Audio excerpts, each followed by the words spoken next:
Hey guys, Jessica Jackstock here. I know that this is a topic that I covered a little while ago on my personal page and I shared the link in here, but I know that we have some people who are worried about reactions from their essential oils. I know some people have mentioned that. And then also, since we're talking about using oils with kids this week, I just wanted to jump on here and go over this topic again. Just so that we can kind of clear the air some about the question of allergies or reactions with essential oils, and so I can give you guys some confidence on how to use your oils properly when you're using them with your kids, or when you're using them with yourself if you're worried about a reaction for yourself. So one thing that I want to touch on really quickly before I get into the details of essential oils and how to avoid reactions with them. I know sometimes a question that people have is, if I am allergic to fragrances or if I am sensitive to fragrances, will I also be sensitive to essential oils? And I'm going to say that the answer is not necessarily, because essential oils are kind of a completely different beast, if I'll put it that way. They're completely different from synthetic fragrances. So synthetic fragrances are kind of like a cocktail. Like, they tend to be made up of a bunch of different synthetic chemicals that nobody really knows what goes into them, because manufacturers of those fragrances do not have to disclose by law the ingredients that go into those fragrances. So you may be sensitive to who knows what chemical within a fragrance. Now, with essential oils, it is possible for there to be other chemicals in the oils if you are not using pure essential oils. So, for example, a lot of companies will use filler chemicals in their oils to extend the oil so that it will last longer, so they can make more money off of it. And another thing that they will sometimes do, they'll put in those chemicals to extend the oil so that they can make more money off of it. They'll also put those chemicals into the distillation process itself. So to get more of the oil out of the plant, they'll use some kind of chemical to pull it out of there so that they get more oil, and again can make some more money off of it. But residues of those chemicals can stay in the oils, and those can have a negative effect if you're not using pure essential oils. Another thing that sometimes happens when you're not careful about the oils that you're using is that there can be residue of the pesticides that were used on the crops before the plants were turned into essential oil. So one place where that's really common is with citrus oils, because those are cold pressed. The fruit actually gets pressed, and the oil is extracted from the rind of the fruit.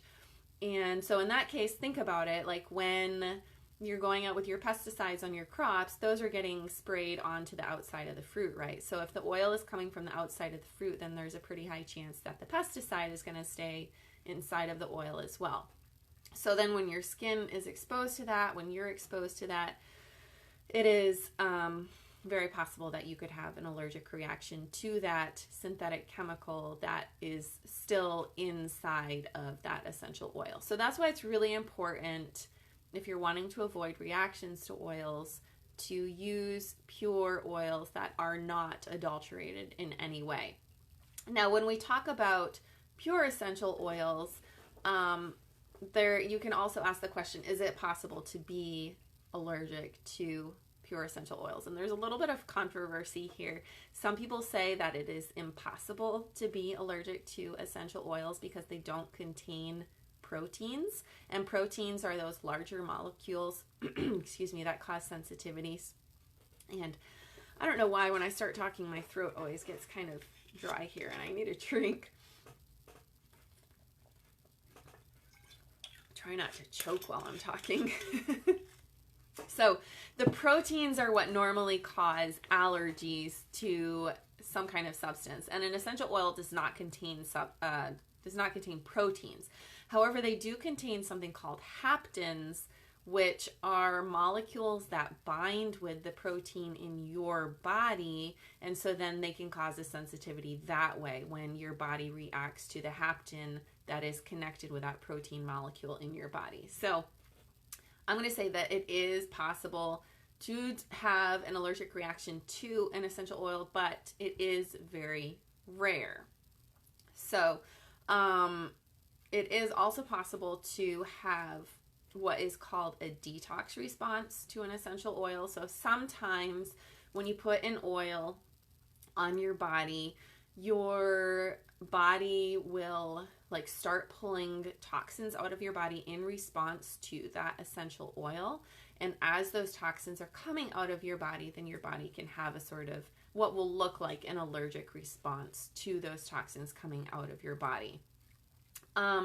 As far as like the question of allergic responses, you can think of this as being similar to like poison ivy or penicillin or nickel. None of those elements have proteins in them, but we do have allergic responses to them, right? Like some people are sensitive, some people are allergic to nickel, some people are allergic to penicillin. Most people are allergic to poison ivy. They don't have proteins, but they have those haptens that bind with your proteins, and that triggers an allergic response. So I would say, and this is what I do with my kids, whenever you are using an oil with your children, especially if you're using the oil for the first time, it's a good idea to do a spot test, just to apply a very small amount of the oil.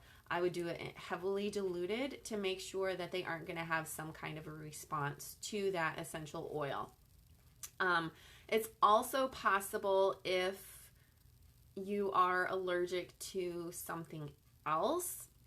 There's something called cross sensitivity. So for example, if you are allergic to ragweed, which I know is a common allergy, you may also have a sensitivity to chamomile, like chamomile essential oil, because those are like in the same family. So that's something to be aware of when you're trying new oils for the first time. So what you're going to want to do when you're first trying a new oil on your kid is to do that spot test like I talked about, where you use it heavily diluted in a small area, see if there's any kind of a response, carefully monitor that.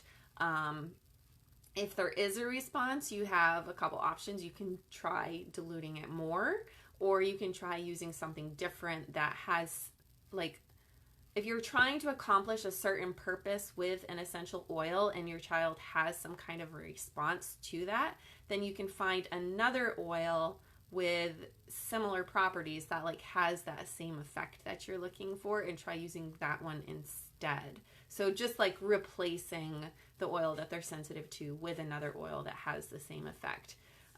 There's also the case, so this is why I say you should use extra dilution, especially when you're talking about children who have more sensitive skin.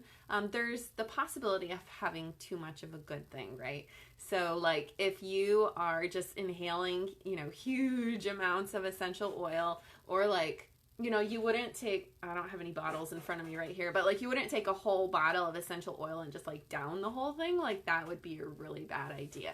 But, in a small amount, it can be very good for you. So if you are seeing sensitivity, it's a good idea just to cut back on the amount that you're using and see if that helps with the sensitivity issues at all. My son, for example, is very sensitive to lavender of all things. It's like, to me, it's the weirdest thing, because lavender is supposed to be like this super gentle, oil that you're supposed to be able to use like without really even thinking about it for anybody, even for kids. But like I put lavender on my son, and like he breaks out in a rash. And there are certain other like pre-diluted oils that are made, blends that are made especially for kids, and like I put that on my son and he breaks out in a rash. It's like so weird, because they're specially designed for children, right? So I have found that like I can use lavender with him, but I have to use extra dilution to make sure that he doesn't break out. And then if I dilute it extra, that's not a problem. And you don't have to worry about it being less effective if you dilute it, because it doesn't actually prevent or affect the effectiveness of the oil to dilute it. It simply makes it act slower. So like the effect of it lasts longer, and it kind of acts in a slower way, but it still has like the full potency behind it. So like I have some, I would show you guys, but they're in his room right now and he's napping, but I have some of like the especially pre-diluted kids blends for my son that I like poured half of the bottle into another bottle, and then I just like topped it off with carrier oil so that I don't have to keep re-dilute it every time that I use it for him, so that he doesn't, you know, doesn't react to it every time that I use it.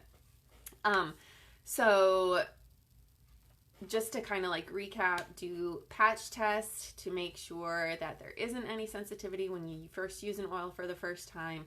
Use extra dilution, dilute even more, you know, if you do see a sensitivity. If the sensitivity doesn't stop, then you can try using a different oil with a similar effect. If you're going to do something like diffusing for kids, then you want to use a lot less of it than you would use with adults. So that goes along with that same idea of diluting an oil when you're using it when you see some kind of a sensitivity with a child or with anyone, really. So those are just some thoughts as to whether it's possible to be allergic to essential oils, how to respond if you see a sensitivity, and kind of how to like keep using oils with kids even if you do see some kind of a sensitivity. So I hope that was helpful for you guys. Please let me know if you have any questions. I am always here to help, to answer any questions that you may have. Feel free to ask in the comments. I don't know if you guys are leaving comments, because for some reason, like, my phone has stopped showing me when people leave comments when I go live, and I don't know what's up with that. Like, I'm like, okay, nobody's commenting, and then I get to the end and I like look back and there are like 10 comments or something. So if you guys are commenting, I apologize because I can't see them, but I promise I will go back and respond to your questions or comments later. And if you have questions, please feel free to leave them after the fact, even if you're watching on the replay. We are always happy to help you here. And I would love to know, like, if you guys have seen any sensitivities yourselves, with yourself with essential oils or with your kids, and kind of what you have done to resolve those issues. So I hope you all have a great weekend, and I look forward to talking to you all again soon. Bye-bye.